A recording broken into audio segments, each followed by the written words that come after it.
पुराणों में 4 युगों का वर्णन मिलता है, सतयुग, त्रेता युग, द्वापर युग और कलयुग, जिसमें कलयुग को एक श्राप कहा जाता है। लेकिन क्या आप जानते हैं कि इस पृथ्वी पर कलयुग कैसे आया और कैसे हुई कलयुग की शुरुआत? अगर नहीं जानते तो चलिए हम आपको बताते हैं। नमस्कार दोस्तों, मेरा नाम है विजय और आप सभी का हमारे YouTube चैनल पर एक बार फिर तहे दिल से स्वागत है।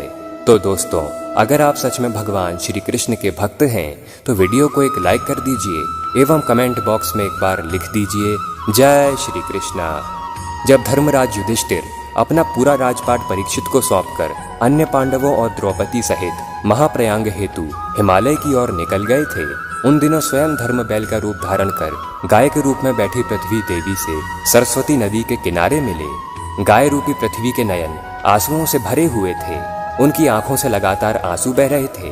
पृथ्वी को दुखी देख धर्म ने उनसे उनकी परेशानी का कारण पूछा। धर्म ने कहा, देवी, तुम ये देखकर तो नहीं रो रही हो कि मेरा बस एक ही पैर है, या तुम इस बात से दुखी हो कि अब तुम्हारे ऊपर बुरी ताकतों का शासन होगा?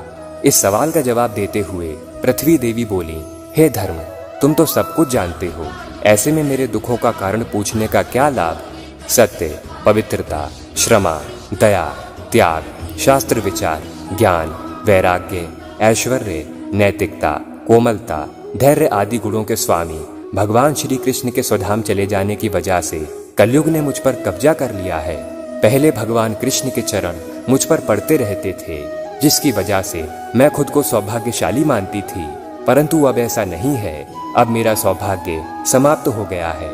धर्म और पृथ्वी आपस में बात कर ही रहे थे कि इतने में असुर रूपी कलयुग वहां आ पहुंचा और बैल रूपी धर्म तथा गाय रूपी पृथ्वी को मारने लगा।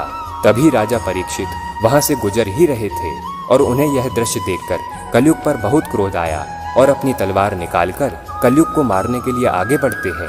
तब राजा परीक्षित का क्रोध देखकर कलयुग राजा के चरणों में गिर गया और उनसे माफी मांगने लगा।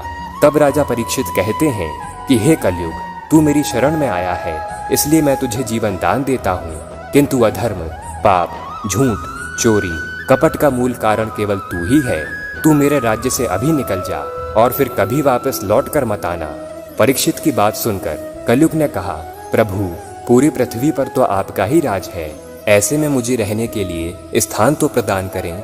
कलयुग के ऐसा कहने पर राजा ने सोच विचार कर कहा, असत्य, मद, काम और क्रोध का निवास यहाँ भी होता है, तू इन 4 स्थानों पर रह सकता है।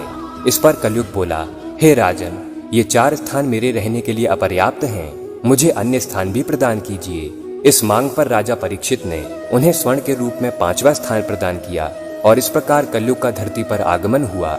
मार्कंडेय पुराण में भी वर्णन मिलता है कि कलयुग के दौरान शासक जनता पर मनमाने ढंग से शासन करेगा, मनचाहे ढंग से उन पर लगाम थोपेगा, धर्म को नजरअंदाज किया जाएगा, संभोग ही जिंदगी की सबसे बड़ी जरूरत बन जाएगी।